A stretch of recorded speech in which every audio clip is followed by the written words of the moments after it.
नमस्कार बच्चों, सभी का स्वागत आज के इस वीडियो में। जैसा कि आप लोग को पता है कि कूलम्ब्स लॉ पर आधारित न्यूमेरिकल्स में बता रहा हूँ आप लोगों को। ठीक है, लेक्चर 4 में बच्चों हमने कूलम्ब्स लॉ पर जो 11 न्यूमेरिकल्स आप लोगों को दिया था, ठीक है, उनमें से मैंने 5 क्वेश्चन करवाया था। आज के इस लेक्चर में बच्चों जो रेस्ट 6 क्वेश्चन बचे हैं वो हम कवर करने का कोशिश। ठीक है, आइए चलते हैं हम अपने न्यूमेरिकल्स के सॉल्यूशन की ओर, है ना। क्वेश्चन नंबर 6 आप देखो अपने डीपीपी में।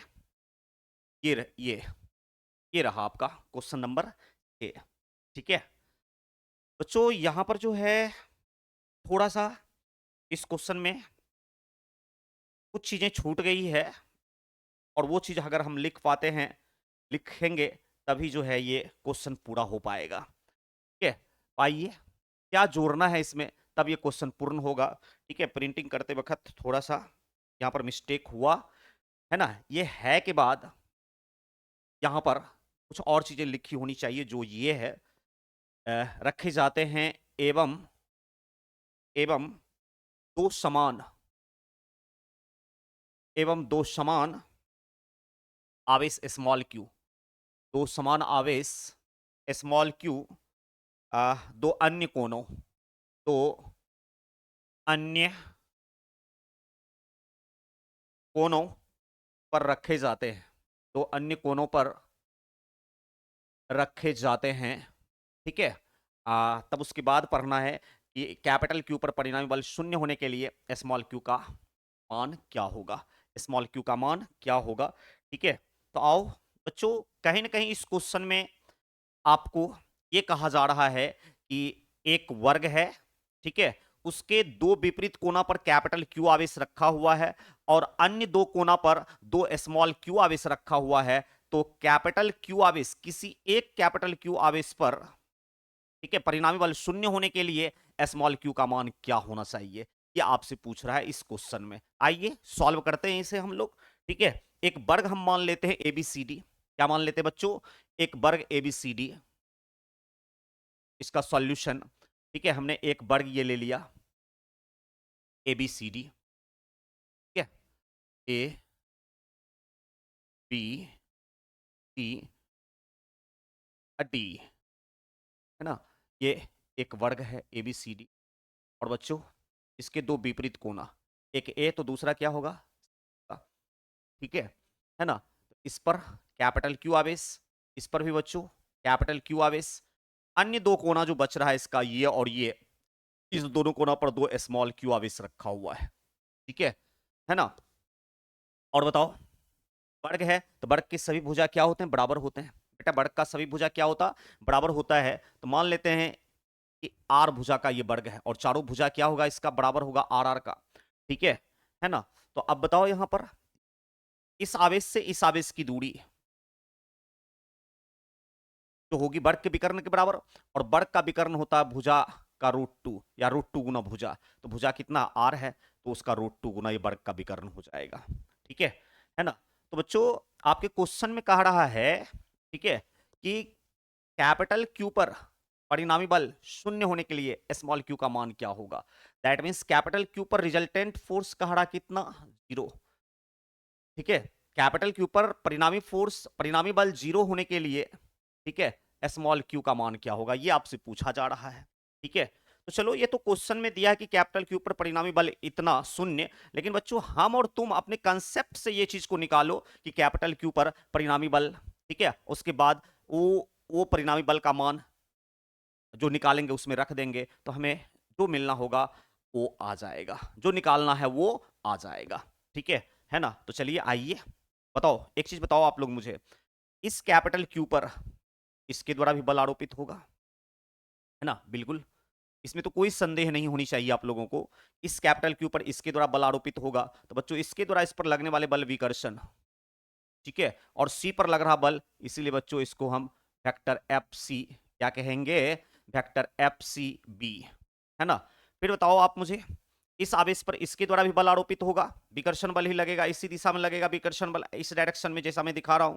ठीक है, तो ये हो जाएगा वेक्टर एफ सी डी। ठीक है, और एक चीज और बताओ बच्चों, इस आवेश के कारण इस पर लगने वाला बल हमने दिखा दिया, इस आवेश के कारण इस पर लगने वाला बल दिखा दिया। अब बताओ ये आवेश भी इस पर बल लगाएगा, ये आवेश भी इस पर बल लगाएगा, तो ये आवेश भी प्लस, ये भी प्लस, तो बच्चों प्लस प्लस क्या करेगा, मिलाने वाली रेखा की दिशा में विकर्षण बल लगाएगा। कौन सा बल लगाएगा बेटा, विकर्षण बल लगाएगा। तो बताओ इस पर, इसके कारण, तो ये भी बल तो लग रहा है सी पर ही भाई, किसके कारण, बिंदु ए पर स्थित आवेश के कारण। ठीक है, तो वेक्टर एफ सी ए। और एक चीज मुझे बता दो यहां पर आप लोग, ये कोण वर्ग के कोना पर, वर्ग के कोना पर कोण कितना बनता है 90 डिग्री। अपोजिट एंगल से ये भी क्या हो जाएगा 90 डिग्री, अपोजिट एंगल से ये भी क्या हो जाएगा बच्चों 90 डिग्री हो जाएगा। तो इस प्रकार से आपने देखा कि एक कैपिटल क्यू आवेश पर कितने बल लग रहे हैं, 3 बल लग रहे हैं। अब इस तीनों बल का परिणामी बल निकालो। परिणामी बल कहने का मतलब क्या है यहां पर, कि तीनों को सदिश योग करने से जो बल हमें प्राप्त होगा वही क्या कहलाएगा, परिणामी बल कहलाएगा। ठीक है, तो बच्चों सबसे पहले हम यहां पर क्या करते हैं, ठीक है, कि यहां पर जो है हम वेक्टर एफ सी बी और वेक्टर एफ सी डी को जोड़ते हैं, है ना।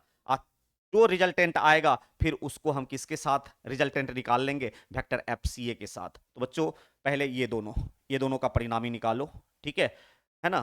तो हम यहां पर मान लेते हैं, या फिर ऐसे ऐसे कीजिए, आप पहले ये तीनों बल का परिमाण निकाल लीजिए कूलम के नियम से। किसके नियम से, कूलम के नियम से इन तीनों बल का पहले परिमाण निकाल लीजिए, तब उसके बाद फिर जो है हम लोग योग की क्रिया करेंगे जिससे हमको परिणामी सदिश मिलेगा। ठीक है ना। तो बच्चों कूलम के नियम से बताओ आप मुझे, F C B, F C B, ठीक है। तो बी पर के आवेश को, ये बल का परिमाण ज्ञात करने के लिए बी पर के आवेश को Q1 ले लेंगे और सी पर के आवेश को क्या ले लेंगे, Q2। बच्चों क्या होता है कूलम के नियम से बताओ, 1/4 pi epsilon not Q1 Q2 mod of Q1 mod of Q2। ठीक है, mod of Q1 mod of Q2। ठीक है, तो इस आवेश को बच्चों हम Q1 मान लेंगे, है ना, और इस आवेश को क्या मान लेंगे, Q2। ठीक है, अब बटे कितना, दूरी का स्क्वायर, तो बीच की दूरी कितनी है, आर स्क्वायर हो जाएगी। ठीक है, और फिर बता दो मेरे भाई, यहां पर तुम्हारा ये क्या हो जाएगा, 1/4 पाई एप्सिलॉन नॉट। देखिए दोनों चार्ज प्लस है, प्लस का मॉड प्लस ही होगा, तो capital Q into small Q बटे कितना, आर स्क्वायर। ठीक है, चलो भाई ये निकल गया तुम्हारा। अब निकाल ले एफ सी डी, क्या निकाल ले आप, एफ सी डी का मान। ठीक है, तो एफ सी डी फिर कूलम के नियम से, तो बताओ। ठीक है, सी और डी पर स्थित आवेश में से एक आवेश Q1 हो जाएगा तो दूसरा आवेश क्या हो जाएगा, Q2। ठीक है, तो बच्चों D पर के आवेश को Q1 मान लेते हैं और C पर के आवेश को Q2 मान लेंगे। तो बताओ ये क्या हो जाएगा, 1/4 pi epsilon not mod of Q1 Q2। तो ये Q1 इंटू ये क्या हो जाएगा आपका Q2, बटे कितना, दोनों के बीच की दूरी कितनी, आर है तो आर स्क्वायर हो जाएगा। तो यहाँ पर भी बच्चों तुम्हारा क्या हो जाएगा, ये 1/4 pi epsilon naught small Q capital Q बटे कितना, आर स्क्वायर। ठीक है ना। तो अब एक चीज देखो आप, एफसीबी का परिमाण और एफसीडी का परिमाण, एफसीबी का परिमाण और एफसीडी का परिमाण बराबर है क्या, बिल्कुल बराबर है। तो बच्चों मैं यहां पर लिख सकता कि FCB is equal to FCD बराबर कितना भाई, 1/4 pi epsilon naught small Q capital Q बटे कितना, आर स्क्वायर। और बताओ इसको कैलकुलेट अगर हम लोग करते हैं, ठीक है, अगर ये मान हम ज्ञात करेंगे तो कोई ना कोई मान हमें प्राप्त होगा। मान लिया वो यहाँ पर क्या है, एफ, ऐसे वाइज से बीच में कभी मानते हैं तो क्या लिख देते हैं बच्चों, से। ठीक है, मान लिया कि इसको कैलकुलेट किया तो इसका वैल्यू कितना प्राप्त हुआ, बी, एफ कितना प्राप्त हुआ बच्चों, एफ। ठीक है, चलो अब ये बल बचा हुआ है, एफ सी ए भी निकाल लीजिए आप, है ना। तो एफ सी ए कितना हो जाएगा बेटा, कूलम के नियम से फिर। ठीक है, ए पर के आवेश को आप Q1 मान लीजिए और सी पर के आवेश को क्या मान लीजिए, Q2। ठीक है, एफ सी ए, सी पर आवेश कैपिटल क्यू है, ए पर आवेश क्या है आपका, कैपिटल क्यू है ना। तो ये फॉर्मूला फिर लगाइए कूलम का नियम वाला, 1/4 pi epsilon not mod of Q1 Q2। ठीक है, तो ये आवेश को Q1 मान लीजिए, इस आवेश को क्या मान लीजिए, Q2। तो बच्चों दोनों क्या हो जाएगा, capital Q into capital Q, Q1 Q2 बटे कितना, बताओ इन दोनों के बीच की दूरी कितनी है, √2r। तो बच्चों √2r का स्क्वायर हो जाएगा। ठीक है ना। तो ये आपका हो जाएगा बेटा कितना, बताओ मुझे, 1/4 पाई एप्सिलॉन नॉट, ये दोनों प्लस है, प्लस का मॉड प्लस ही होगा, क्यू स्क्वायर बटे कितना हो जाएगा, √2 का स्क्वायर करोगे 2r स्क्वायर हो जाएगा। तो ये आपका फाइनली किसका वैल्यू आ गया, एफ सी का वैल्यू आ गया, एफ सी ए का। हमें अब जहां पर जिसकी जरूरत पड़ेगी तीनों बल में से, वहां पर हम उसका उपयोग करेंगे। ठीक है ना। तो चलो आ जाओ, अब जो बच्चों इन दोनों को जोड़ते हैं, ये दोनों कितने डिग्री कोण पर है, 90 डिग्री के कोण पर है। ठीक है, तो इन दोनों का परिणामी मान लेते हैं कि vector F C B and vector F C D का परिणामी, परिणामी का मतलब यहां पर इन दोनों का सदिश योग करने पर जो मिला, ठीक है, वो क्या कहलाएगा? परिणामी। क्या है? Vector, vector F R dash. क्या है बच्चों? वेक्टर एफ आर डैश है। अर्थात मैं यहां पर बेटा लिख सकता कि वेक्टर एफ आर डैश बराबर वेक्टर एफ आर डैश बराबर, ठीक है, vector F C B plus vector F C, ठीक है, ये है ना। और एक चीज आप मुझे बताओ यहां पे, एक चीज मुझे बताइए यहां पर आप लोग, ठीक है, अगर दो सदिश, नोट में ये बात पहले भी जानकारी में आप लोगों को दिया गया है, ठीक है, कि दो सदिश, एक वेक्टर ए है, दूसरा सदिश क्या है? वेक्टर बी है। इन दोनों को जब हम जोड़ते हैं तो एक नया सदिश हमें मिलता है वेक्टर आर, जिसको हम रिजल्टेंट कहते हैं। वेक्टर आर को यहां पर क्या कहते हैं? रिजल्टेंट। और बच्चों यदि ये दोनों सदिश वेक्टर ए और वेक्टर बी, वेक्टर ए और बच्चों वेक्टर बी परस्पर लंबवत हो, परस्पर क्या हो बेटा? लंबवत हो, ठीक है, परपेंडिकुलर हो, तो इसके इसके इसके 20 से इसका रिजल्टेंट वेक्टर जाएगा, इसके 20 से। और ये रिजल्टेंट का मैग्नीट्यूड जो होगा रूट अंडर कितना? ए स्क्वायर प्लस बी स्क्वायर, ए स्क्वायर प्लस बी स्क्वायर। और फिर बच्चों एक चीज और मैं आपकी जानकारी में दे दूं, यदि दो सदिश यही वेक्टर ए और वेक्टर बी आपका सेम डायरेक्शन में हो, तब इनके योग से जो रिजल्टेंट मिला है उसका परिमाण हो जाता आर बराबर इन दोनों के परिमाण के योग के बराबर, आर बराबर ए प्लस बी, ठीक है। तो ये दोनों कंसेप्ट का यहां पर यूज होगा, ये दोनों कंसेप्ट का यहां पर यूज होगा। तो बच्चों इस कंसेप्ट का यूज कीजिए। देख लीजिए वेक्टर एफ सी बी और वेक्टर एफ सी डी, है ना, यहां पर फिगर में देखिए वेक्टर एफ सी बी और वेक्टर एफ सी डी परस्पर लंबवत है, बिल्कुल है लंबवत, ठीक है। तो इसका रिजल्टेंट, इसका जो रिजल्टेंट होगा वेक्टर एफ आर डैश, ठीक है, इन दोनों सदिश के बीच से जाएगा। जैसे ए और बी का रिजल्टेंट आर था, तो बच्चों ए और बी के रिजल्टेंट आर, बताओ ए और बी के बीच से गुजरा है क्या? है ना। तो ठीक उसी प्रकार से वेक्टर एफ सी बी और वेक्टर एफ सी डी आपका क्या है? परस्पर लंबवत है। इसलिए बच्चों इन दोनों का रिजल्टेंट इधर से जाएगा जो एफ सी ए की दिशा में होगा। तो बताओ इन दोनों का रिजल्टेंट क्या है? वेक्टर एफ आर डैश, ठीक है, क्या है रिजल्टेंट बच्चों? वेक्टर एफ आर डैश है, ठीक है। तो यहां पर हम दिखा देते हैं ये भी, है ना, कि ये दोनों सदिश वेक्टर एफ सी बी और vector F C D, vector F C B और वेक्टर एफ सी डी का सदिश योग करने पर उसका परिणाम इसके 20 से जाएगा, जो किसकी दिशा में होगा? वेक्टर एफ सी ए की दिशा में। किसकी दिशा में बच्चों? वेक्टर एफ सी ए की दिशा में होगा ये, है ना। तो चलो पहले वेक्टर एफ आर डैश का परिमाण हम निकालते हैं, ठीक है। तो बताओ बच्चों वेक्टर एफ आर डैश का परिमाण एफ आर डैश बराबर हो जाएगा रूट अंडर कितना बच्चों? एफ सी बी का square plus F C D का स्क्वायर, ठीक है ना। और यहां पर जरा देखिए आप, एफ सी डी को बच्चों हम एफ मान सकते हैं, एफ सी बी को भी यहां क्या मान सकते हैं? एफ मान सकते हैं हम, ठीक है। तो इसीलिए ये आपका हो जाएगा root under F square plus कितना बाबू? F square. तो ये आपका हो जाएगा कितना भाई? बता दे मुझे। रूट अंडर 2f स्क्वायर, ठीक है।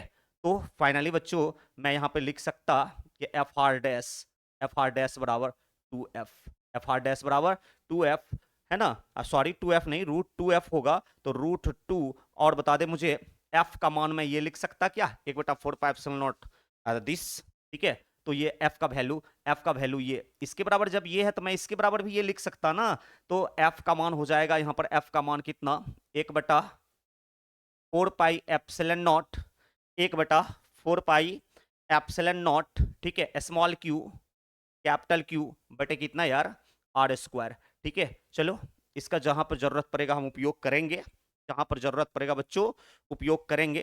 थोड़ा ये क्वेश्चन, ये सब टाइप का क्वेश्चन जो है आपको थोड़ा सा धैर्य रख के सॉल्व करना होगा, अदरवाइज नहीं तो फिर मामला गड़बड़ हो जाएगा, ठीक है। अदरवाइज नहीं तो फिर मामला क्या हो जाएगा बच्चों? गड़बड़ हो जाएगा, ठीक है ना। चलिए फिर आगे बढ़ते हैं, हम आगे सॉल्यूशन करते हैं इसका, ठीक है, आगे सॉल्यूशन इसका करते हैं।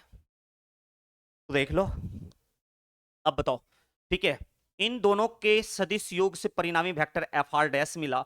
और आप वेक्टर एफ आर डैश देख रहे हो कि वेक्टर एफ सी ए जिस दिशा में आरोपित हो रहा उसी दिशा में ये भी लग रहा था। अब बताओ इन दोनों सदिश का योग करेंगे तो एक नया सदिश फिर मिलेगा, इसको हम परिणामी सदिश कहेंगे इन दोनों का। तो बच्चों मैं मान लेता हूं कि vector F R dash and vector F C A, vector F C A का परिणामी सदिश, कौन सा सदिश बेटा? परिणामी सदिश रिजल्टेंट वेक्टर आपका एफ आर है। क्या है? परिणामी सदिश वेक्टर एफ आर है, ठीक है। तो यहां पर मैं लिख सकता कि वेक्टर एफ आर बराबर इन दोनों का सदिश योग, इन दोनों का सदिश योग, ठीक है ना, इन दोनों का सदिश योग, तो ये हो जाएगा आपका। और बता दे यार अब आप लोग, ठीक है, अब ये कंसेप्ट का यूज कीजिए, जब दो सदिश समान दिशा में हो तो उनके योग से प्राप्त परिणामी सदिश का परिमाण उन दोनों सदिश के परिमाण के योग के बराबर।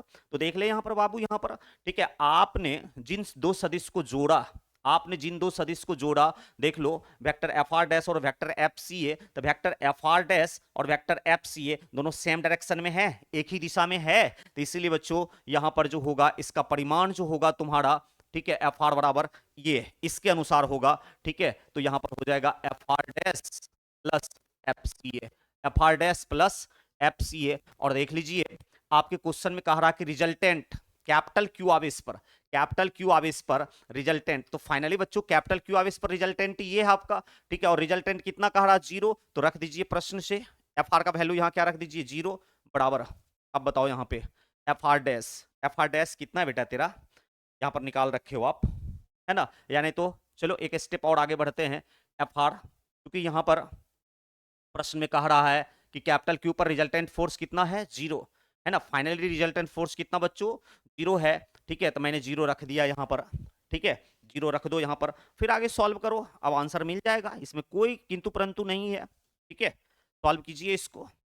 एफ आर डैश कितना निकाला बेटा तूने, देख लो यहां पर, नहीं पहले एक स्टेप लिखिए आगे, बाद में मान रखिएगा, है ना, तो ये एफ सी ए, और बता दो मुझे एक चीज यहां पर, ठीक है, आप ये चीज को इधर ले आइए, तो माइनस एफ सी ए बराबर हो जाएगा बच्चों एफ आर डैश, और एफ आर डैश बराबर हो जाएगा आपका कितना माइनस एफ सी ए। और बताओ अब इसको सॉल्व कर सकते हैं हम लोग, ठीक है, आपको एफ आर डैश का भी वैल्यू पता है और एफ सी ए का भी वैल्यू पता है, देख लीजिए एफ सी ए का वैल्यू पहले से निकाल रखे हो और एफ आर डैश का भी वैल्यू आपने निकाल रखा है, तो बताओ अब हम आसानी से सॉल्व कर सकते हैं कि नहीं कर सकते, बिल्कुल कर सकते हैं बेटा, ठीक है ना, एफ आर डैश का वैल्यू कितना है बताओ, अब बताइए मुझे एफ आर डैश का वैल्यू, तो बच्चों एफ आर डैश का वैल्यू ये देख लो आप, root under 1/4 pi epsilon naught, ठीक है, स्मॉल क्यू कैपिटल क्यू बटे कितना आर स्क्वायर, ये एफ आर डैश का वैल्यू देख लीजिए, एफ आर डैश का ये वैल्यू है ना, बराबर बराबर आपका हो जाएगा, ठीक है, F minus of F C A, minus of F C A, minus of F C A हो जाएगा आपका, और एफ सी ए का वैल्यू देख लो क्या है आपका, है ना, 1 बाई कितना बाबू रे 4 पाई एप्सिलॉन नॉट, ठीक है, capital Q square by 2r square, capital Q square by 2r square, ये होगा, ठीक है ना, बिल्कुल दिख रहा है आप लोगों को, हाँ, तो भाई बता दे मुझे आप लोग, है ना, 1/4 pi epsilon not 1/4 pi epsilon not प्यारे बच्चों कट जाएगा, ठीक है, देख लो एक क्यू से ये स्क्वायर कट जाएगा, है ना, और फिर स्मॉल आर स्क्वायर से स्मॉल आर स्क्वायर कट जाएगा बेटा, और फिर मुझे बता दे यहाँ पे स्मॉल क्यू इस तरफ बच गया root two into small Q बराबर minus Q by two, minus capital Q by two, minus capital Q by two, ये बच गया है आपका, ठीक है ना, तो बताओ मुझे अब इसका मान रख दो, कैपिटल क्यू आपके क्वेश्चन में दे रखा है, कैपिटल क्यू आपके क्वेश्चन में दे रखा है, तो स्मॉल क्यू बराबर फाइनली बच्चों स्मॉल क्यू बराबर क्या होगा, ठीक है, चलो ये हम उम्मीद करते हैं कि ये आप जो क्वेश्चन में जोड़ना था इस क्वेश्चन को पूर्ण करने के लिए वो आप जोड़ दिए होंगे। अब इसको हम हटाते हैं, थोड़ा सा बच्चों मुझे सॉल्व करने के लिए जगह चाहिए, सॉल्व करने के लिए क्या चाहिए बेटा जगह चाहिए, तो इसको हम हटाते हैं यहाँ से, ठीक है, आप इसको लिख लिए होंगे निश्चित रूप से। चलो अब इस चीज को उठा के हम यहाँ ले चलते हैं, यहाँ ले चलते हैं, यहाँ हम सॉल्व कर रहे हैं इस चीज को, 2 स्टेप और बचा हुआ है, ठीक है ना, इस चीज को बच्चों इस चीज को हम यहाँ सॉल्व कर रहे हैं, ठीक है, तो बताइए स्मॉल क्यू बराबर क्या हो जाएगा आपका माइनस कैपिटल क्यू बटा 2√2 हो जाएगा, ये √2 इस तरफ गुना में इस तरफ आएगा तो भाग में हो जाएगा, और देख लो आप आपके क्वेश्चन में दे रखा है कैपिटल क्यू का वैल्यू, देख रहे हैं आप कैपिटल क्यू का वैल्यू कितना है, कैपिटल क्यू का वैल्यू √2 माइक्रोकूलम, ठीक है, तो रख दीजिए मान √2 माइनस ऑफ √2 माइक्रोकूलम बाई 2√2, देखिए √2 से √2 कैंसिल आउट हो जाएगा बच्चों, तो देयरफॉर आपका यहां पर क्या मिल जाएगा, एक चीज ये एक मर्तबे कटेगा, तो -1/2 माइक्रोकूलम। ये आंसर हो जाएगा आपका, ये आंसर हो जाएगा बच्चों। ठीक है ना। तो बताइए ऐसे सिचुएशन में कैपिटल क्यू पर परिणामी बल शून्य होने के लिए स्मॉल क्यू का मान क्या होना चाहिए, क्या होगा? तो स्मॉल क्यू का मान कितना निकला आपका? Half microcoulomb. कितना निकला बच्चों? Half microcoulomb. तो इस प्रकार से इस क्वेश्चन को हम लोग सॉल्व कर सकते हैं, इसमें कोई दिक्कत नहीं है। और 52 ऑब्जेक्टिव क्वेश्चन जो मैंने कूलम्स लॉ का दिया था, ठीक है, उसमें भी इस टाइप के क्वेश्चन हम आप लोगों को सॉल्व करवा चुके हैं। ठीक है ना। तो इसलिए इसमें कोई दिक्कत नहीं होनी चाहिए, है ना। थोड़ा सा आप धैर्य रखेंगे, पेशेंस रखेंगे बच्चों। मैंने पहले ही कह दिया है कि इस डीपीपी में मैंने हर एक लेवल के एग्जाम को मेंटेन किया है। आपके स्टैंडर्ड में जितने भी एग्जाम कॉम्पिटिटिव हैं, सभी लेवल के एग्जामिनेशन का क्वेश्चन इसमें है।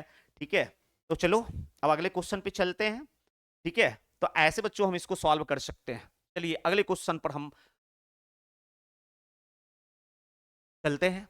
अगला क्वेश्चन आपका ये रहा। ठीक है, थोड़ा सा बेटा इस चीज को भी, है ना, फिगर को थोड़ा सा आप लोग बढ़िया से देख लेंगे।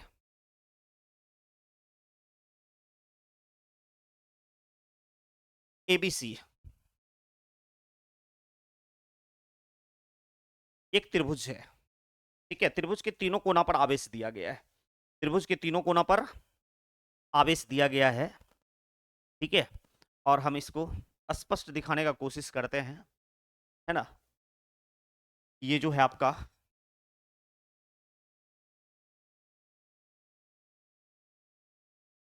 जरा सा मैंने देखा जाके वहां पे कैमरा पे, तो थोड़ा सा मॉनिटर के कंप्यूटर के मॉनिटर पर जाके देखा तो थोड़ा सा ये जो है छोटा छोटा दिख रहा है। तो बच्चों इसको हम बड़ा दिखाने का कोशिश करते ताकि आप आसानी से इस चीज़ों का अवलोकन कर सको, क्या दिया है क्या नहीं दिया हुआ है। ठीक है, ये आपका जो है ना एक त्रिभुज है एबीसी।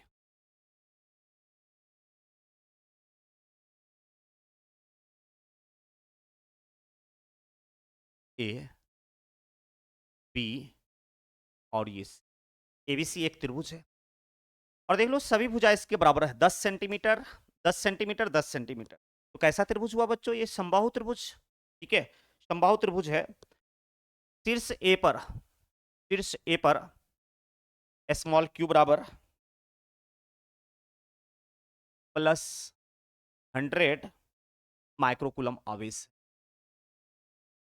और शीर्ष बेटा ये शीर्ष ए पर, है ना, और शीर्ष बी पर जो है स्मॉल क्यू बराबर, स्मॉल क्यू बराबर शीर्ष बी पर बच्चों स्मॉल क्यू बराबर है आपका -100 माइक्रोकूलम आवेश।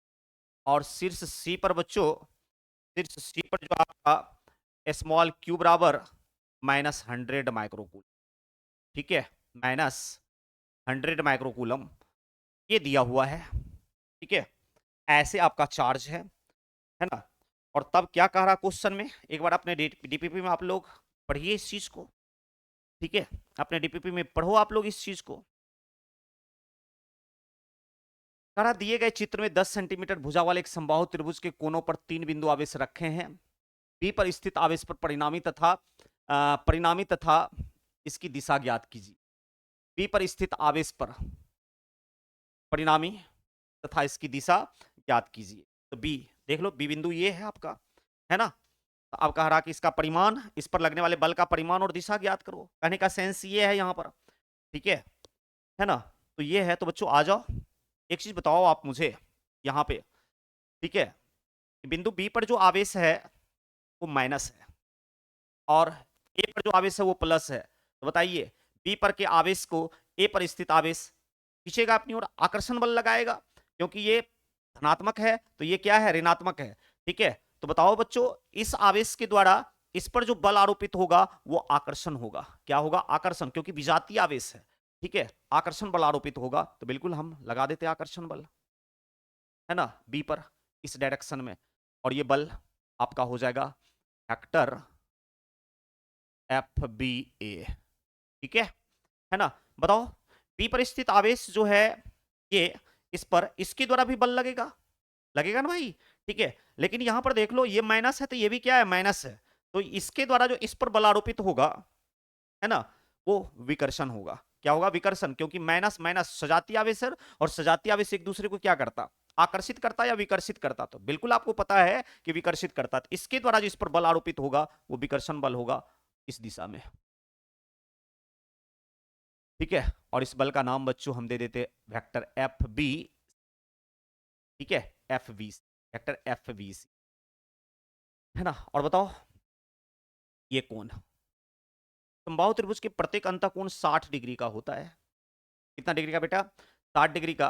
तो आप मुझे बता दीजिए ये पूरा कोण, ये पूरा कोण कितना, 180 डिग्री, 180 डिग्री। तो इन दोनों बल के बीच का कोण ये हो जाएगा ना, अरे ये हो जाएगा ना इन दोनों बल के बीच का कोण। तो बताओ ये पूरा 180 डिग्री, ये पूरा कितना 180 डिग्री, इसमें से 60 डिग्री घटा दोगे तो ये कोण कितना डिग्री हो जाएगा, 120 डिग्री, ठीक है। तो अगर आपसे यहां पर पूछा जाए कि ये दो सदिश जो बिंदु बी पर लग रहा है, दो बल जो बिंदु बी पर लग रहा है, ठीक है, एक दूसरे से कितना डिग्री कोण पर, तो निश्चित रूप से आप कहेंगे कि 120 डिग्री कोण पर। थीटा का मान यहां पर कितना बच्चों, 120 डिग्री, ठीक है ना। तो आइए सबसे पहले कूलम के नियम का उपयोग करके एफ बी सी और एफ बी ए का परिमाण ज्ञात कर लो। बताओ F B A, F B ए बराबर क्या होगा भाई, है ना। ए पर के आवेश को Q1 मान लीजिए और बी पर के आवेश को क्या मान लीजिए, Q2। कूलम का नियम लगाइए, 1/4 pi epsilon not mod of Q1 Q2, mod of Q1 into Q2 बटे कितना भाई, आर स्क्वायर, आर स्क्वायर, ठीक है। तो बताओ आर जो हो जाएगा ये भुजा की लंबाई, है ना, इन दोनों आवेश के बीच की जो दूरी होगी इस भुजा की लंबाई। और बताओ वर्ग का भुजा कितना सेंटीमीटर दे रखा है, 10 सेंटीमीटर। दैट मीन्स यहां पर बच्चों तुम्हारा जो है स्मॉल आर का वैल्यू कितना, 10 सेंटीमीटर, ठीक है। और Q1, ए पर के आवेश को Q1 मान लेंगे, बी पर के आवेश को क्या मान लेंगे, Q2। बताओ ये क्या हो जाएगा, 1/4 pi epsilon not mod of, इसको Q1 मानिए, क्या हो जाएगा, प्लस 100 माइक्रोकूलम इनटू इस आवेश को, इस पर के आवेश को Q2 मान लीजिए, ठीक है। ये हो जाएगा माइनस 100 माइक्रोकूलम के मॉड बटे कितना, आर स्क्वायर। तो आर की जगह पर कितना बच्चों, 10 सेंटीमीटर का स्क्वायर। कितना का स्क्वायर, 10 सेंटीमीटर का स्क्वायर हो जाएगा ये आपका एफ बी ए, है ना। एफ बी ए आपका ये हो यहां पर। और मुझे बता दो ये मान कैलकुलेट कर सकते हो बच्चों, बिल्कुल, ठीक है, एकदम कैलकुलेट कर सकते हैं हम लोग। और बताइए 1/4 पाई एप्सिलॉन नॉट का वैल्यू कितना बेटा, 1/4 पाई एप्सिलॉन नॉट का वैल्यू हवा या निर्वात के लिए 9 × 10 की पावर 9 न्यूटन मीटर स्क्वायर प्रति कूलम स्क्वायर, ठीक है। तो रखिए मान 9 × 10 की पावर 9 न्यूटन मीटर स्क्वायर प्रति coulomb square, newton metre square प्रति कूलम स्क्वायर, ठीक है। और फिर बताओ यहाँ पे आप सब ये जो हो जाएगा प्लस इंटू माइनस क्या हो जाएगा बच्चों, माइनस, है ना, 100 माइक्रोकूलम का होल स्क्वायर हो जाएगा मॉड बटे में। अब बताओ 10 गुना सेंटी, सेंटी का मतलब 10 की पावर -2 मीटर का होल स्क्वायर, यही होगा ना, ठीक है। तो अब बताओ यार तुम लोग यहाँ पे ये हो जाएगा आपका कितना भाई, 9 × 10 की पावर 9, 9 × 10 की पावर 9 न्यूटन मीटर स्क्वायर प्रति कूलम स्क्वायर। चलो यहाँ नहीं होगा, चलते हम इधर, ठीक है, तरफ हम सॉल्व करते हैं।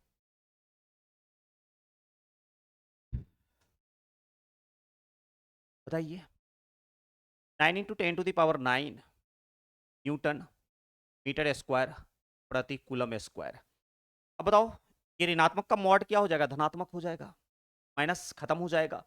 100 100 100 माइक्रोकूलम का होल स्क्वायर ये हो जाएगा आपका बटे, बताइए, ठीक है, बेस से पावर जुट जाएगा बच्चों, 10 पे पावर -1 मीटर का होल स्क्वायर, ठीक है ना। इतना हो जाएगा ये आपका। अब इसको सॉल्व करो, बताओ क्या होगा, है ना। ये 9 × 10 की पावर 9 न्यूटन मीटर स्क्वायर प्रति कूलम स्क्वायर। और बच्चों ये 100 को 10 की पावर 2 लिख सकते हो आप, 10 की पावर 2 का स्क्वायर। भैया 100 10 की पावर 2 हो गया, ये स्क्वायर आएगा ना इस पर, और माइक्रो स्क्वायर कूलम स्क्वायर हो जाएगा ये, ठीक है।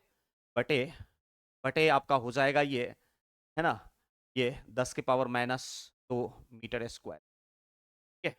अब देख लो जो कट रहा है काट दे उसको, देख लीजिए कूलम स्क्वायर से कूलम स्क्वायर कैंसिल आउट हो जाएगा, मीटर स्क्वायर से मीटर स्क्वायर कैंसिल आउट हो जाएगा, तो बाद बाकी बचा क्या, क्या बचा यहाँ पे, ठीक है। तो बच्चों ये आपका हो जाएगा 9 गुना 10 की पावर 9, और ये 10 की पावर -4, ठीक है।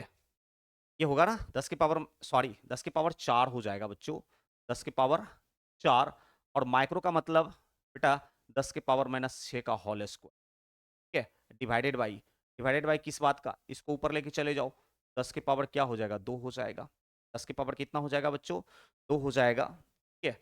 और फिर बता दें मुझे यहाँ पे ये जो है आपका, ठीक है, ये 9 गुना बताओ 10 की पावर 13, ठीक, 10 की पावर 13, 13 दो 15 हो जाएगा, 9 4 13 दो 15, ठीक है, 10 की पावर 15, ठीक है, और फिर गुना 10 की पावर -12 हो जाएगा। तो बच्चों ये हो जाएगा आपका 9 गुना 10 की पावर 3, ठीक है। ये निकल गया आपका क्या चीज़, एफ बी, क्या निकल गया बच्चों, एफ बी ए, ठीक है। दैट मीन्स ए पर स्थित आवेश के द्वारा बी पर स्थित आवेश पर जो बल आरोपित हुआ, आकर्षण बल, उस बल का परिमाण, बल का क्या निकल गया बच्चों, परिमाण निकल गया, ठीक है। अब इसी प्रकार से बेटा हम एफ बी सी निकाल लेंगे, इसी प्रकार से, ठीक है, इसी प्रकार से अब हम किसका मान निकाल लेंगे, एफ बी ए का, ठीक है। एफ बी सी का मान, एफ बी सी का मान निकालिए, कितना होगा भाई एफ बी सी, कूलम के नियम से निकालो, ठीक है। 1/4 pi epsilon not, 1/4 pi epsilon not mod of Q one into Q two by कितना भाई आर स्क्वायर, ठीक है। तो देख ले भाई यहाँ पे तू लोग, है ना, कि 1/4 पाई एप्सिलॉन नॉट 9 गुना 10 की पावर 9 न्यूटन मीटर स्क्वायर प्रति कूलम स्क्वायर, ठीक है। मॉड ऑफ Q1, तो बच्चों सी पर के आवेश को Q1 मान लीजिए, और बी पर के आवेश को क्या मान लीजिए Q2, ये Q1 और ये Q2, ये आवेश Q1 और ये आवेश Q2, बता दो मुझे Q1 भी आपका है ना, -100 माइक्रोकूलम, और Q2 भी बच्चों -100 माइक्रोकूलम है, ठीक है। अब बटे में कितना बाबू रे, आर स्क्वायर, तो बताओ ना ये जो दूरी होगी इनके इनके बीच की दूरी भुजा की दूरी के बराबर, ठीक है, भुजा की लंबाई के बराबर, तो भुजा की लंबाई यहाँ पर भी कितना 10 सेंटीमीटर, बताओ आर स्क्वायर की जगह पर 10 सेंटीमीटर का स्क्वायर हो जाएगा, ठीक है।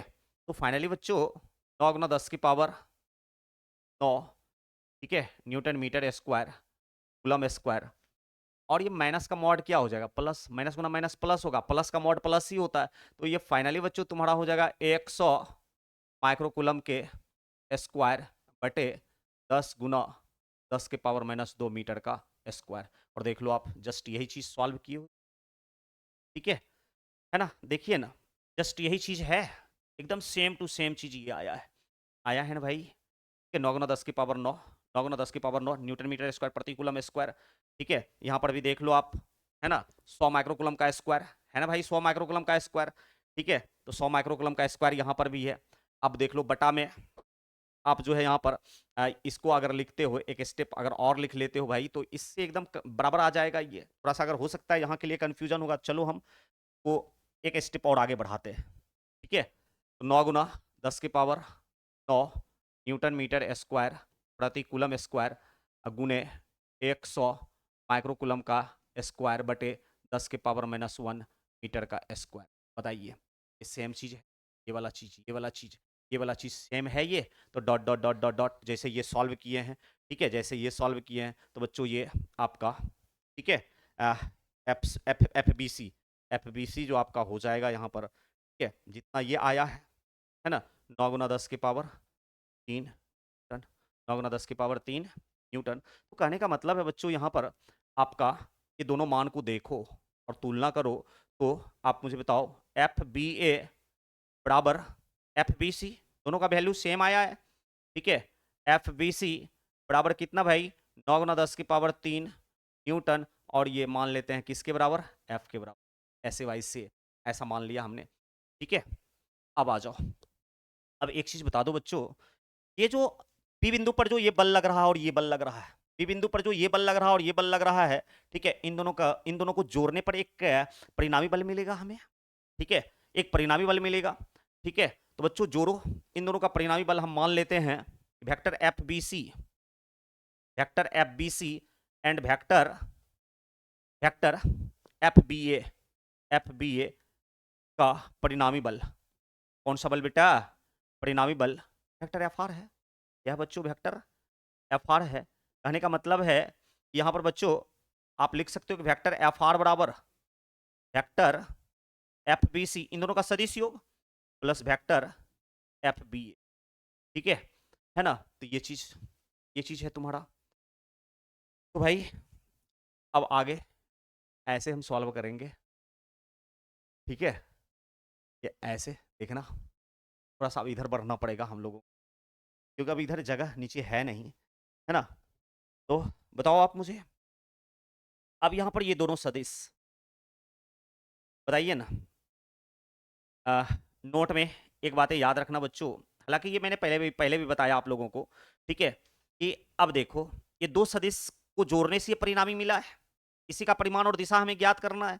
तो बताइए कि अगर दो सदिश, ठीक है, यदि दो सदिश वेक्टर ए और वेक्टर बी, वेक्टर ए और वेक्टर बी यहां पर, है ना,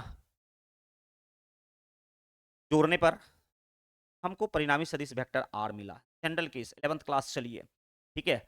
और फिर ये वेक्टर ए है और ये आपका वेक्टर बी है ना, और इसके बीच का कोण थीटा हो, के बीच का कोण क्या हो बच्चों, थीटा, तब रिजल्टेंट क्या हो जाता था, रूट अंडर, तब रिजल्टेंट बच्चों क्या हो जाता था इस केस में, आर बराबर root under A square plus B square plus 2ab cos theta, 2ab cos theta, ये हुआ करता था, है ना, ये हुआ करता था बेटा। देख ले जरा आपको नीचे दिख रहा है कि नहीं दिख रहा, हाँ बिल्कुल दिख रहा है, ठीक है ना, ये हुआ करता था। तो बताओ यार यहाँ पे ये तुम्हारा जो वेक्टर ए और ये आपका वेक्टर बी, तो इन दोनों को जोड़ने से जो रिजल्टेंट मिला उसके बीच का कोण क्या है यहाँ पर 120 डिग्री, कितना है 120 डिग्री। तो इसी फॉर्मूला के आधार पर बच्चों इसको आगे हम सॉल्व करेंगे, ठीक है। तो बताइए इस फॉर्मूला के आधार पर एफ आर आपका कितना हो जाएगा, रूट अंडर ये ए ये बी, क्या हो जाएगा बच्चों, एफ बी सी का whole square plus F B A का whole square plus 2 F B C F B A cos of theta. तो बताइए ना वेक्टर एफ बी सी और वेक्टर एफ बी ए के बीच का कोण, वेक्टर एफ बी सी और वेक्टर एफ बी ए के बीच का कोण कितना डिग्री है यहाँ पर 120 डिग्री। तो ये थीटा की जगह पर यहाँ पे कितना पुट करना होगा, कितना मान रखना पड़ेगा बच्चों, 120 डिग्री रखना होगा, 120 डिग्री। और आप लोग मुझे बताइए कॉस 120 डिग्री का मान पता है क्या आपको, बिल्कुल पता होना चाहिए बाबू, माइनस हाफ, 120 डिग्री का मान क्या होता है, माइनस हाफ होता है। कॉस 120 डिग्री का वैल्यू कितना होता है बेटा, माइनस हाफ होता है, ठीक है ना।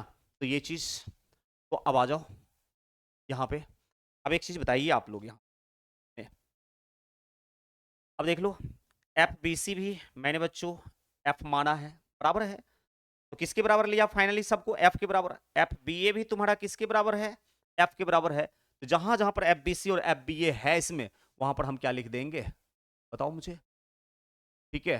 तो root under F B C और F B A, F B A भी एफ, एफ बी सी भी बच्चों एफ, ठीक है। तो यहां पर हम लिख देंगे F square plus F square plus 2 F B C B A, F B C F B A, दोनों की जगह पर एफ एफ लिखोगे बच्चों तो ये क्या हो जाएगा एफ स्क्वायर, अब माइनस कितना हाफ, माइनस कितना बेटा हाफ हो जाएगा, ठीक है। और फिर इसको हाफ से देखो, 2 से ये 2 कट जाएगा, कट जाएगा, है ना।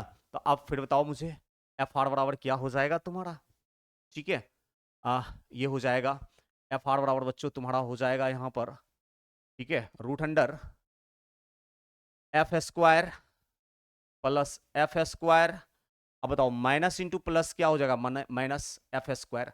तो अब बच्चों यहाँ पर तुम्हारा जो है ये, ठीक है, plus F square minus F square zero हो जाएगा, बच गया रूट के अंदर ओनली फॉर एफ स्क्वायर। और एफ स्क्वायर का वैल्यू कितना हो जाएगा, एफ। एफ आर बराबर क्या हो जाएगा बच्चों, एफ। और एफ का मान, एफ का मान यहाँ पर कितना निकाल रखे हो आप, बताओ मुझे। एफ का मान कितना निकाल रखा है, 9 × 10⁻9 निकाल रखे हो। एफ का मान कितना निकाल रखे हो बच्चों, 9 × 10⁻9, ठीक है, 9 × 10⁻9। नहीं नहीं नहीं, 9 × 10⁻9 नहीं है भाई, 9 × 10⁻3 न्यूटन। तो रख दे, अब लिख दे ये वैल्यू, ठीक है। बताओ एफ आर बराबर फाइनली क्या हो गया बच्चों, 9 × 10⁻3 Newton. This is your answer, ये आपका आंसर निकल गया, ठीक है। अब आइए इसकी दिशा की बात, इसकी क्या चीज की बात, दिशा की बात करते हैं। तो बच्चों आपको पता है, ठीक है, कि दो सदिश को जोड़ने से जो रिजल्टेंट मिलता है, ठीक है, वो इसके बीच से, दिए गए दोनों सदिश के बीच से कहीं से जाता है, ठीक है। तो यहां पर भी मुझे बता दो, है ना, कि एफ बी सी वेक्टर और एफ बी ए वेक्टर को जोड़ने से वेक्टर एफ आर मिला। तो आप फिगर में देखिए, एफ बी सी आपका इस डायरेक्शन में है, एफ बी ए आपका इस डायरेक्शन में, ठीक है ना। एफ बी सी इस डायरेक्शन में और एफ बी ए इस डायरेक्शन में है, ठीक है।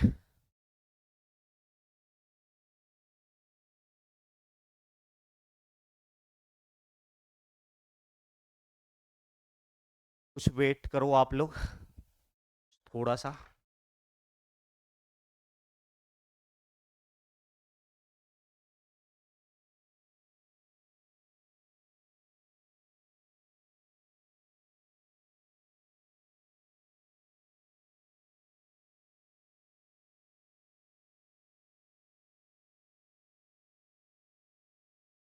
जस्ट वेट कीजिए आप लोग।